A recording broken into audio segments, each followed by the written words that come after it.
Hey everyone, it's Chelsea with Savannah Wren Studio. And as many of you know, I've been out for the last month or so, give or take, recovering from minor surgery. And so, because of that surgery, I'm a little behind in my Red Moon Women's Circle workshops as well as my Messy Yoga Mom workshops.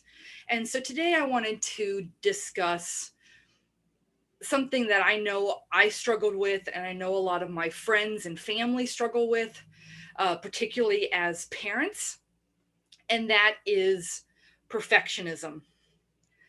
And so, for today's Messy Yoga Mom, we're going to delve a little bit into what perfectionism is, where it comes from, and how it manifests in our lives, and how we can work to confront our own issues of perfectionism, as well as show compassion not only for ourselves but for others when they are experiencing the effects of this very nuanced and harmful idea and concept.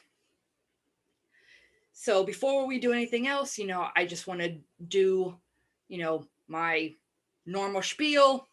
If you like my content, especially if you like this video, consider liking today's workshop. Consider subscribing, maybe even sharing, helping me to combat the evils of the YouTube algorithm, which likes to hide smaller businesses and local businesses such as myself from reaching a larger audience. If you really like my content and you want to support me, consider going over to Patreon to check out my Patreon page. I have currently 3 different levels of interaction, beginning at $3 and going to $7. And there on my Patreon page, you get not only my yoga content, but you get also important freebies such as the companion workshop worksheets to my Red Moon Women's Circle topics, as well as my Messy Mom Circle topics. And I will be unveiling a bunch of new perks for my higher level support circles. Now that I got that all out of the way and got that spiel done, let's delve into this idea of perfectionism. So, when I was little, I had a incredibly deep strain and connection to being perfect. And at, sometimes I thought that it had to do with the fact that my sun sign is a Virgo, and Virgo is all about the details and criticism and judging, and particularly with regards to intensely judging themselves for not being perfect or not living up to this ideology. But then I also realized that, yeah, that, that does go into um, it a little bit, but there is this almost insidious undercurrent of perfectionism that a lot of us experience without even knowing it. And a lot of times it comes from, maybe a little bit from the way we were raised by our families, whether, maybe our families had high expectations or we internalized high expectations for ourselves. But it also goes back to the way that our society is constructed, that it's this idea that everyone has to be perfect. You have to look perfect. To be loved, you have to do the right thing all the time. You can't make a mistake, or you're going to lose your job, your income. You're going to lose friends. You might lose family if you're not perfect. Or that if you're not perfect, you are hurting the people around you by being a failure. I know that I experience perfectionism on a wide range of levels. As a kid, there was this idea that I had to act perfectly and be the perfect child, have the perfect behavior and have the perfect grades and do sports perfectly and singing and everything that was in my life, to the extent that I just completely felt like an utter failure if I never lived up to my own exacting standards. And after graduating high school, I never let go of that perfectionism streak. If I didn't get an A in undergrad, I would kick myself. Uh, there was one time that I actually got a C in my human genetics class at KU, and I thought that the world was literally going to end because I had gotten less than a B in one class in 4 years of taking higher education. When my husband and I got married, it transferred to graduate school and being perfect as a graduate student, trying to be working toward being the perfect historian and perfect writer, and but also trying to be the perfect wife. And that led to a whole host of other issues and very um, toxic dynamic between my husband and myself. And later on, it transferred to being the perfect mother when I had children. And it just felt like I was constantly being weighed down by failure because I would never, ever, ever meet my own expectations because of perfectionism.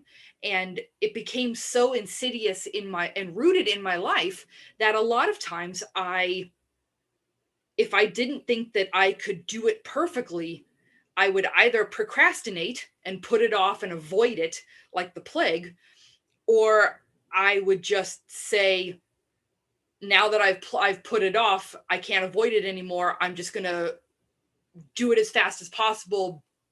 Who cares how it comes out? I just got to get it done. But then, of course, I would beat myself up because I procrastinated and I avoided it and I turned it in not being up to my standards. And so it was just this vicious cycle that I could never seem to escape. And it wasn't until I found yoga, and specifically trauma informed yoga and accessible yoga, that I started to understand the roots of this perfectionism that I had experienced for almost all of my life. And, originally I had started taking yoga when I was at Oklahoma State University as a way to help lose weight and heal my body after my first C-section with my older twins. And it originally started out as just another extension of my perfectionism. How I must be failing at yoga because I can't get my hips squared just right. I'm too tight here. I am feeling pain in this area and my head's not this way and my arms aren't rotated a certain way and I'm not able to push myself into the exact replica of the teacher's pose, despite the fact that I wasn't the teacher and our body types were completely different. I still held myself to this exacting standard of I have to emulate this person to be perfect and to do it correctly. And it was when I started going to trauma informed training, trauma informed yoga classes, and really immersing myself in the idea of body positivity and accessible yoga, that I realized you don't have to be perfect. It is about meeting your body where you're at, meeting your skills where you currently at, having that growth mindset and being like, I'm not a failure just because I didn't do it exactly how so and so did it.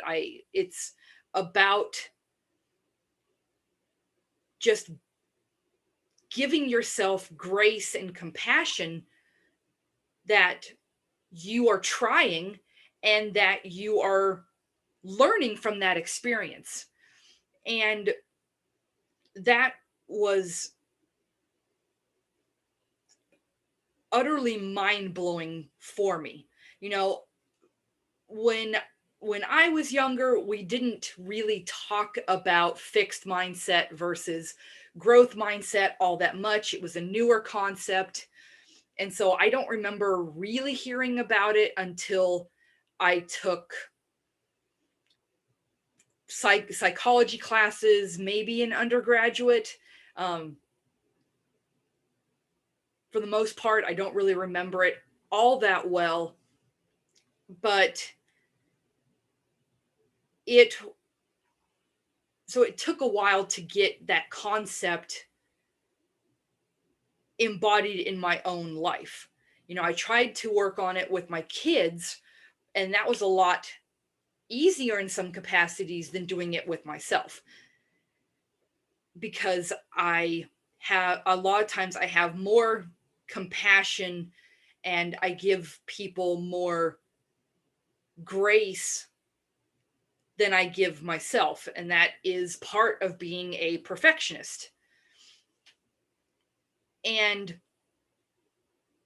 it was through those styles of yoga, as well as being introduced to the concepts of shadow work and introspective healing, that I started to really look deep within myself to figure out, well, where did this idea of perfectionism stem from in my own life?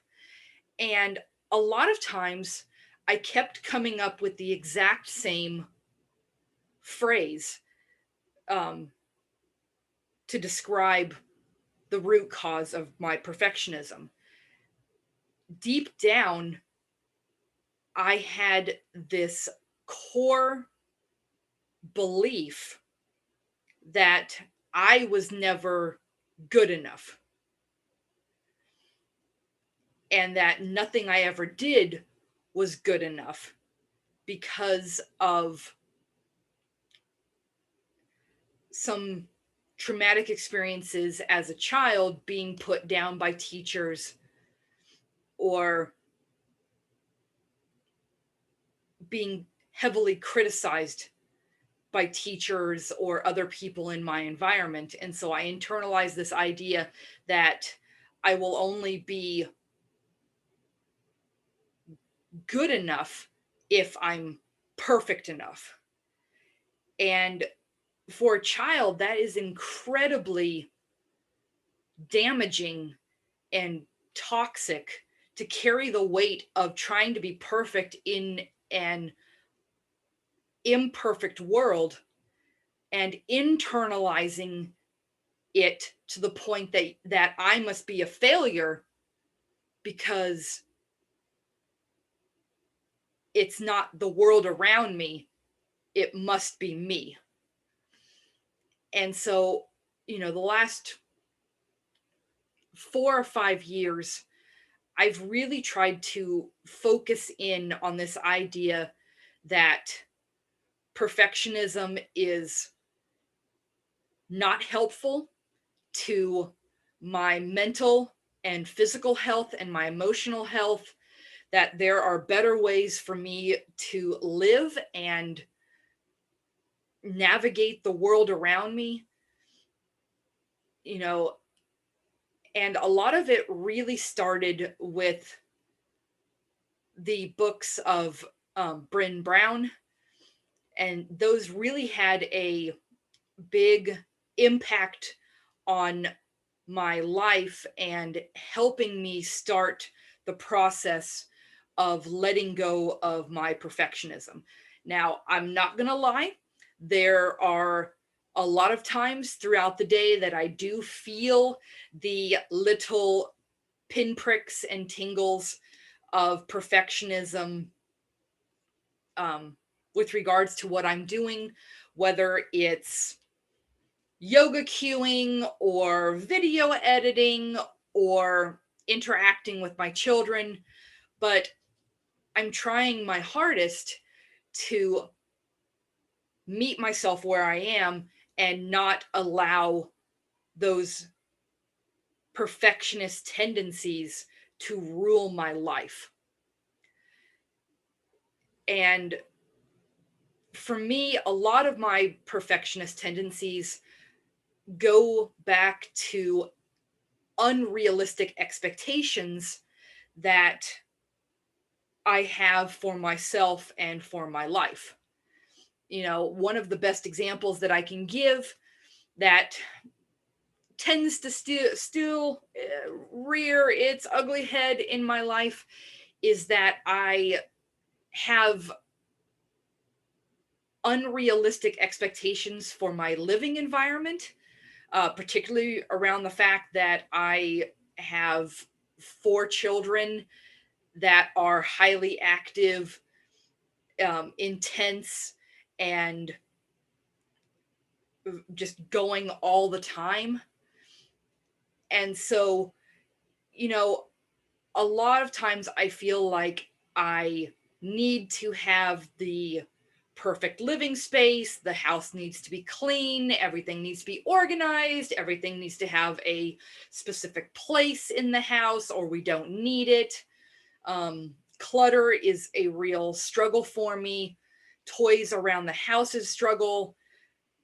Books on the floor, project piles, um, not being able to see all of my ritual and yoga supplies can cause me to have anxiety that leads toward perfectionism. And then I get into this cleaning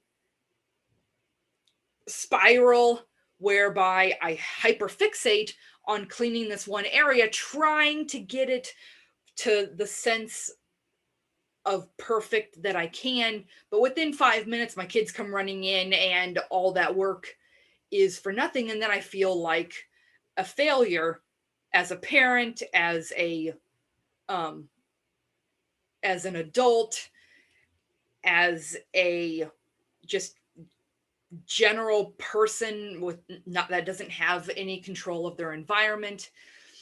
And it can cause me to easily spiral into anxiety and depression, whereby I feel like a failure because I can't keep the house a certain way. And I have to keep reminding myself almost every day that it's okay if the house doesn't look perfect. It's okay if there's toys on the floor. It's okay if my books aren't alphabetized by subject and by author and neatly stacked on the shelves. It's okay to not be perfect. And so it's one of those things that even when you feel like your perfectionism is starting to get under control, it can easily come rampaging back into your life if you're struggling with being aware and mindful of your life and living in the present. So, I'd love to hear, about your struggles with perfectionism. Where does it tend to crop up in your life? Is it at work? Is it at home? Is it with your relationships? Is it with your hobbies? Um, or homework or assignments and projects?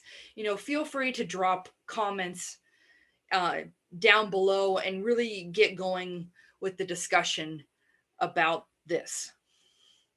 The,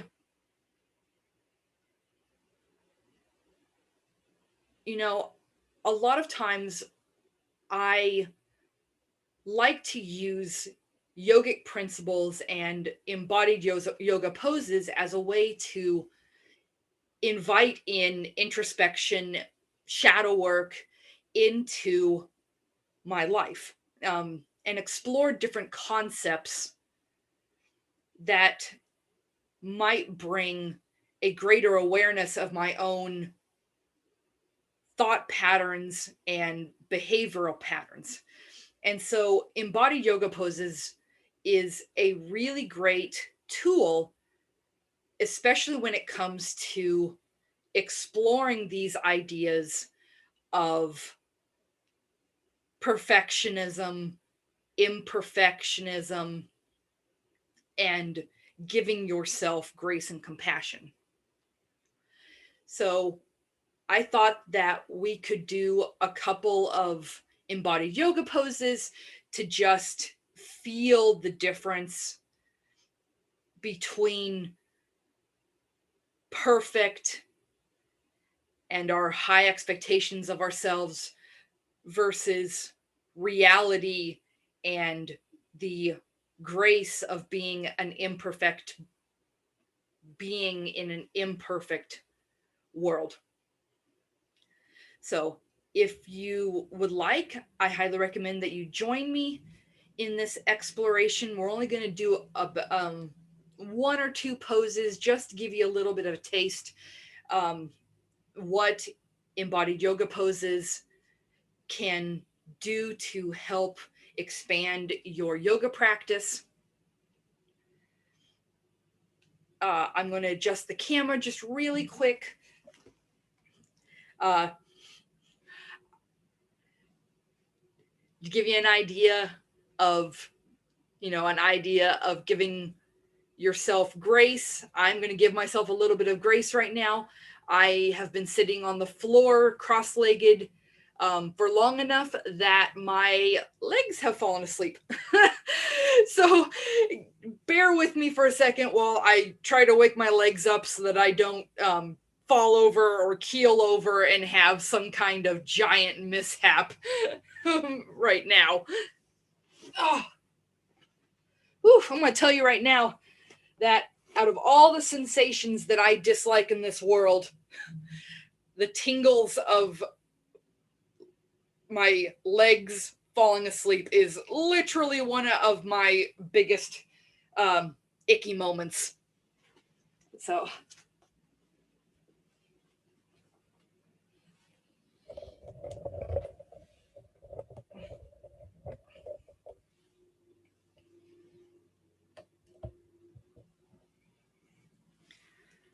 okay.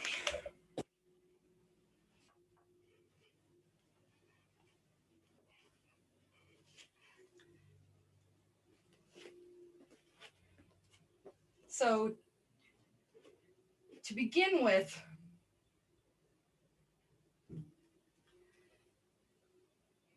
I want to begin in hero's pose, just allowing my body time to adjust. So I'm sitting with my thighs on my calves and my shins.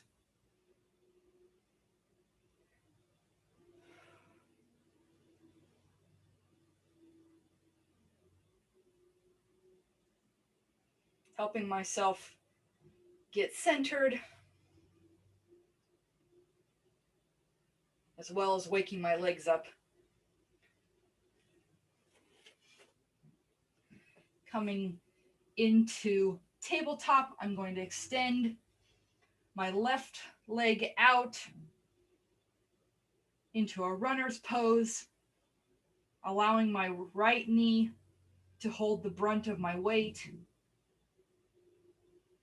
and then planting my left knee down, extending my right leg back, shifting my weight onto my left knee,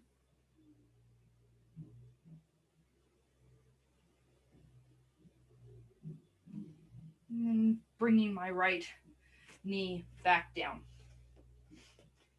Coming into a standing position, and begin by stepping our left foot forward, planting through our left leg, lifting our right foot, extending our arms forward, coming into warrior three, lifting the right leg a little bit higher so that we're over our left foot, bringing our arms slightly out to the sides. And I want you to, rather than working on balancing, I want you to bring in a little bit of imperfect balance. You know, moving your hands slightly so that you're slightly off kilter, trying to hold the balance without being perfect, and feeling that imperfection and telling yourself that it's okay that you're not holding this warrior three or joker pose perfectly. And lifting the chest, placing the right foot down, stepping back to the center of your mat. Woo! Step the right foot forward, lifting and extending the left leg back, arms out at your side, head up, bringing in a little bit of playfulness, like you're actually flying like Superman, feeling the wobbliness of your balance, telling yourself that it's okay, noticing what it feels like in your body and in your mind to not be doing the pose perfectly, to be doing it imperfectly, and seeing what comes up for you. How does it feel to be intentionally doing the warrior three pose,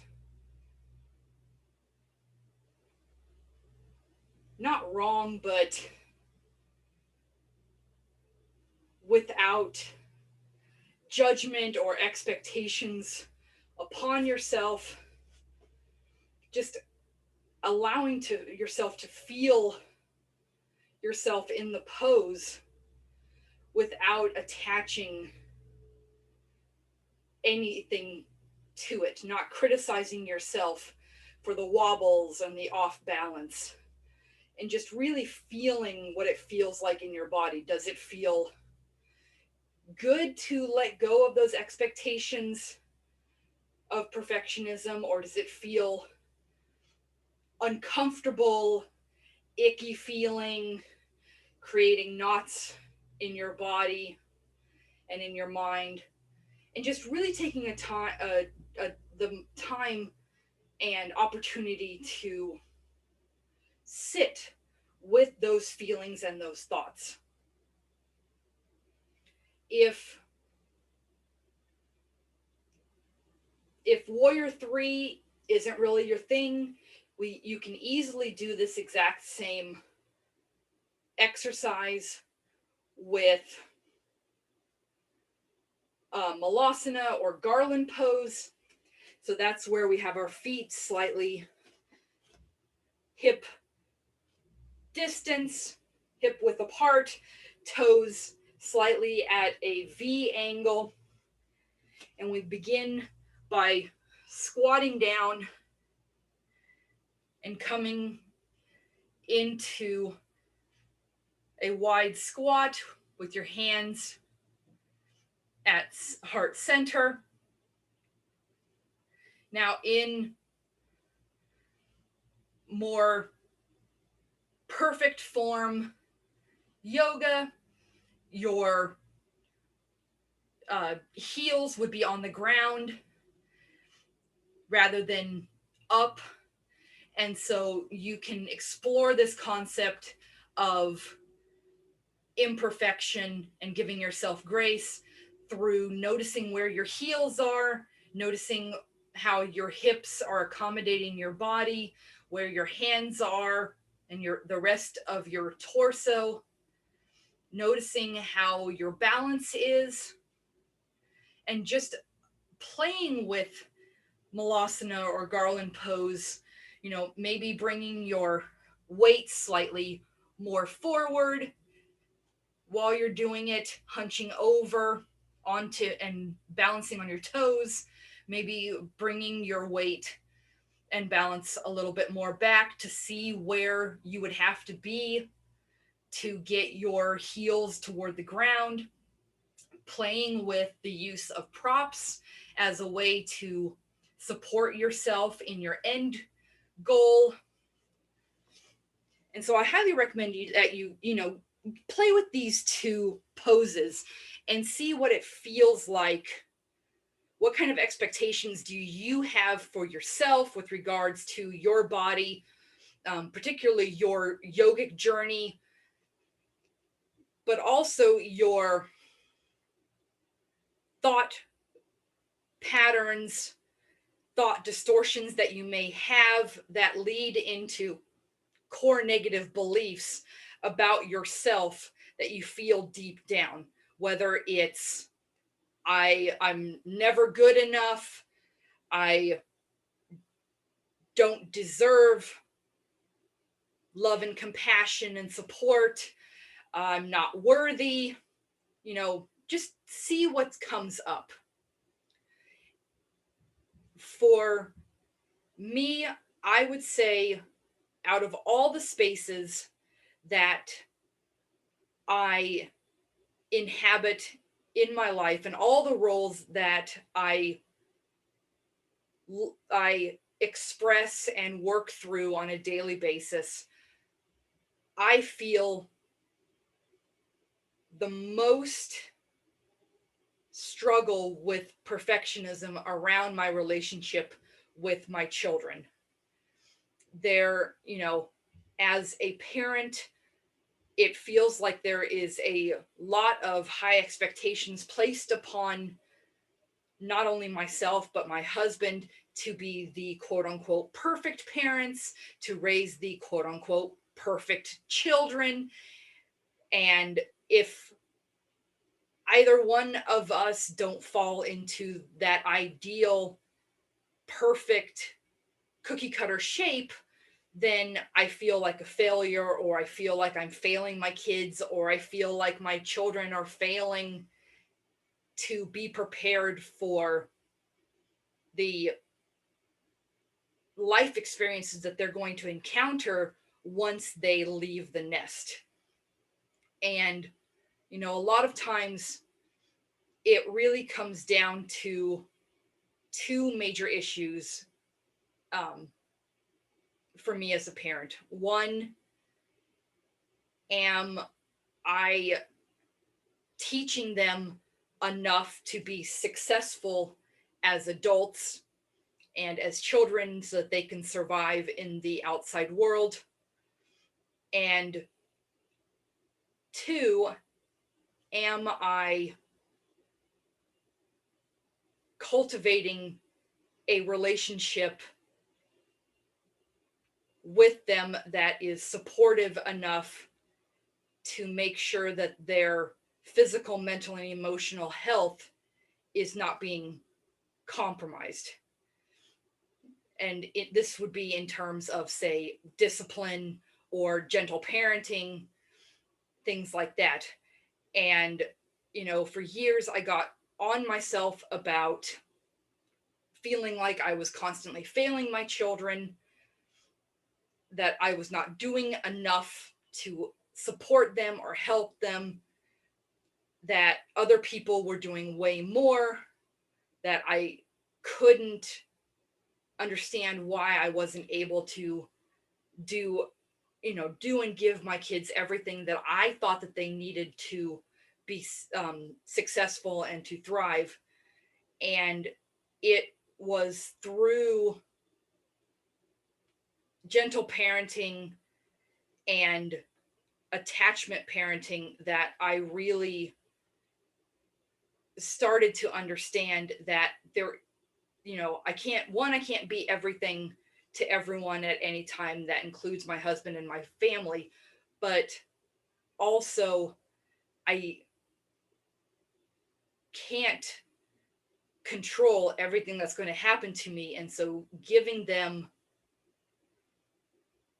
the support that they need and the